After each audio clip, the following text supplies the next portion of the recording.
사람의 경우는 건강기능식품이라 그래가지고 영양제 카테고리가 따로 있어요. 법적 규제도 받고. 근데 우리 동물은 영양제든 처방식이든 일반 사료든 간식이든 전부 다 사료관리법 안에서 규제를 받거든요. 그렇기 때문에 영양제만 따로 분리해서 영양제의 특성에 맞는 규제를 감독을 하지 않는다라는 거예요.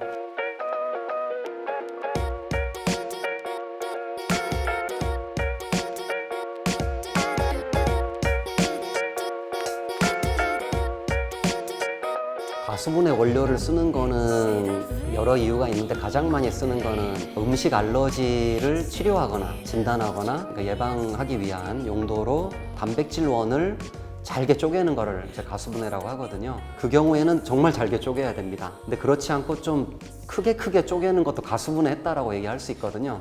크게 쪼개는 대부분의 경우 향미제 또는 좀 되게 안 좋은 케이스의 경우에는 버리는 식재료를 가수분해 해가지고 재활용하는 경우도 있어요. 그래서 그 부분은 회사도 모를 수도 있습니다. 원료회사만 알 수도 있고 어떤 용도의 가수분해 원료인지를 물어봐야 됩니다.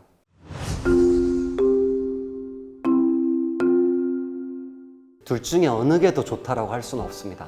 하지만 그 특징을 말씀드리면은 건사료는 아무래도 유통을 하기 위한 사람의 편리성에 좀 더 주안점이 맞춰졌다고 저는 보거든요. 열 처리를 적어도 3번 정도 하게 됩니다. 대부분의 건사료인 경우에는. 그렇게 해야지 이제 미생물이 없이 위생적으로 유통이 가능한 거죠. 그리고 건사료의 경우에는 좀 전문적으로 많이 만들어지는 경우가 많습니다. 왜냐하면은 꽤 오랫동안 건사료를 만들어 오고 영양학적 전문성을 어느 정도 갖춘 이후에 만드는 회사들이 되게 많거든요. 안 그런 회사도 있지만은. 그래서 그렇기 때문에 좀 더 전문적으로 만들어졌다라고 볼 수가 있어요. 하지만은 단점으로는 이제 원료가 열 처리가 되게 되면 특히 단백질의 경우에는 흡수율이 떨어지고 단백질을 먹이는 이유가 거기에 필수 아미노산이 있거든요. 일부 필수 아미노산들이 소실되게 되는 그런 문제. 그리고 열 처리를 하는 과정 또는 그 펫푸드를 생산하는 과정에서 발생하는 그 유해 물질이 좀 이제 생성되는 그런 문제들이 있다라는 거죠. 반면 자연식의 경우에는 우리 눈으로 보고 그 신선한 재료를 그대로 사용해가지고 만들게 되죠. 그래서 신선식이라고 사실 저는 이제 표현하고 싶은데 보편화된 게 이제 자연식이라는 용어가 된 거고 거기에는 이제 생식이라 그래서 육류를 열 처리하지 않는 거, 익히지 않는 방식 하고 육류를 익히는 방식인 화식 또는 조리식이라고도 하거든요.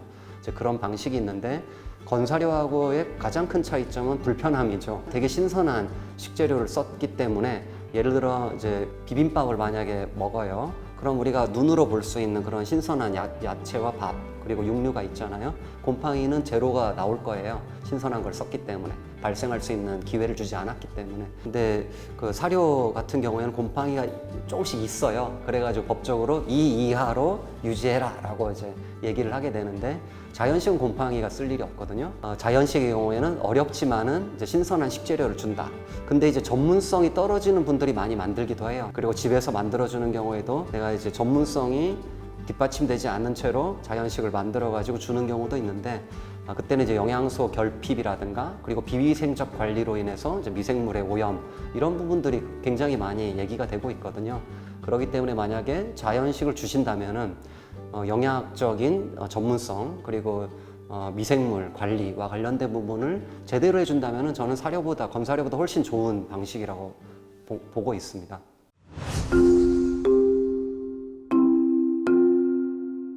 식재료의 선정에 있어서 되도록이면 신선한 거를 선택하셔야 되고 좀 내가 불확실하다면은 겉이라도 좀 익혀가지고 먹이는 게 좋고 좀 나이가 좀 많거나 병이 있는 애들 같은 경우에는 면역력이 좀 저하되어 있기 때문에 익혀 먹이는 게 좀 좋고요. 육류에는 이제 지방이 좀 많은 육류가 있고 육고기 위주의 육류가 있거든요. 예를 들어 삼겹살 같은 게 지방이 많은 육류가 되는 거고 지방이 단백질에 비해서 2배가 많아요. 근데 이제 닭가슴살의 경우에는 지방보다는 단백질이 훨씬 많은 식재료거든요. 근데 이제 그 경우에 닭가슴살은 사실 별로 문제가 안 되는데 삼겹살과 같이 지방의 어떤 포션이 높은 그런 식재료인 경우에는 좀 문제를 일으킬 수가 있습니다. 그렇기 때문에 지방 부위는 좀 많다 싶으면 좀 제거해가지고 주시는 게 좀 더 안전합니다. 야채류와 같은 그런 식물성 식재료는 잘 익혀야 됩니다. 반대로 잘 익혀야지 소화 흡수가 잘 되거든요. 그리고 잘 갈아줘야 돼요. 당근을 생 거로 이렇게 약간 깍둑 썰기 해가지고 주면은 똥으로 나오는 경우 되게 많거든요. 특히 이제 대형견인 경우에 더 심하고, 그 이유가 개와 고양이는 식물성 식재료를 잘 소화시키지 못하기 때문에 그래요. 그리고 야채류를 내가 처리할 때 굉장히 잘 씻어줘야 되고요. 거기 이제 뭐 살충제 같은 그런 물질이 묻어 있을 수도 있기 때문에 세척할 때 한 번에 여러 그 야채류를 다 섞어서 세척하는 것보다는 따로따로 하나씩 세척해 주는 게 교차 오염을 좀 방지할 수 있는 길인 거고, 그리고 익힐 때는 고온에 짧게 익히는 것보다는 저온에 좀 이제 오랫동안 익힐 수 있는 그런 그 조리기 같은 게 있으면 더 좋고요. 그리고 이제 냉동실에 그걸 얼려놔야 되잖아요. 줄 때는 하루 전에 이제 냉장실에서 해동해가지고 주되, 제일 좋은 방법은 중탕해서 주는 게 제일 좋아요.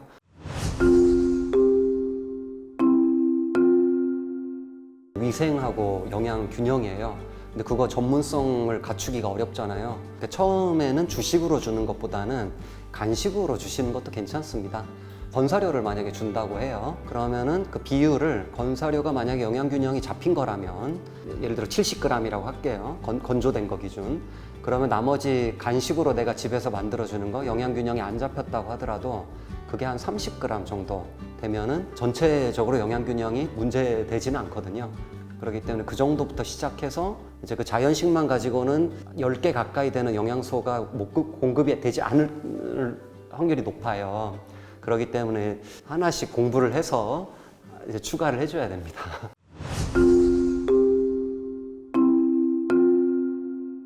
그 영양제를 먹이는 이유가 유효 성분을 좀 더 많이 제공하기 위해서거든요. 첫 번째는 유효 성분이 있어야 됩니다. 표기돼야 돼요. 근데 사람의 경우는 이제 우리 건강기능식품이라 그래가지고 영양제 카테고리가 따로 있어요. 법적 규제도 받고. 근데 우리 동물은 영양제든 처방식이든 일반 사료든 간식이든 전부 다 사료관리법 안에서 규제를 받거든요.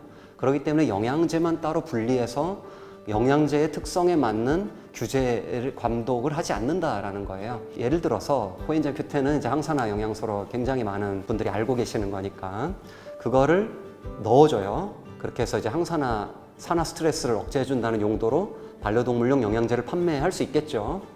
근데 그 코엔자임 Q10을 예를 들어 한 알에 50mg을 넣었다고 하겠습니다. 근데 50mg을 표기 안 하는 경우가 많아요. 그냥 코엔자임 Q10 들어갔다. 일례로 1mg을 먹으면 효과 없죠. 그런데 이제 50mg을 제대로 먹으면은 아주 작은 강아지가 먹으면 효과가 있거든요. 그래서 이제 그 용량이 표시돼야 된다라는 거죠. 그런 제품을 첫 번째 골라야 된다. 그게 표시가 되되 개런티 됐다면 더 좋습니다. 보증했다. 저희가 최근에 그 코엔자임 Q10을 함유한 간식형 제품이면 열 처리를 되게 많이 하거든요. 그 코엔자임 Q10 함량을 저희가 조사를 해봤어요. 불검출이 나왔습니다. 왜냐하면 아마 넣었을 거예요. 근데 열 처리 과정에서 없어진 거죠. 그래서 중요한 거는 개런티 한다라는 얘기는 최종 만들어진 제품에 그 함량이 들어있어야지 개런티 할 수 있는 거잖아요. 법적 책임을 지겠다는 얘기거든요. 그런 게 저는 되게 좋은 것이라고 생각을 하고요. 그래서 이제 사람의 경우에는 50mg이 나오잖아요. 그럼 그에 대한 시험 성적서라 그래가지고 함량 검사를 해서 그게 통과돼야지 판매할 수 있는데 동물용은 그게 안 돼 있습니다. 그런 법적 규제가 없어요. 그렇기 때문에 보호자들이 더 적극적으로 찾아봐야 되는 거죠.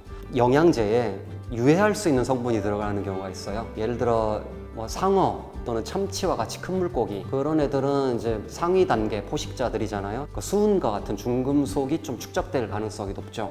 그래서 그 경우에는 좀 이제 혹시나 장기간 급여했을 때 수은 중독과 관련된 문제가 있을 수 있거든요.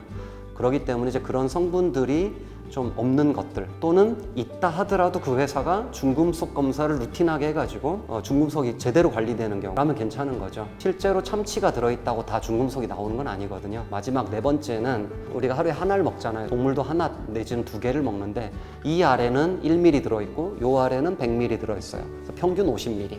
이렇게 돼서는 안 된다라는 거죠. 알갱이 안에 유효 성분이 일관성 있게 들어있어야 됩니다. 이제 그 4가지를 유심히 살펴보시면은 좀 더 우리 아이들한테 도움이 되는 그런 영양제를 고르실 수 있을 거예요.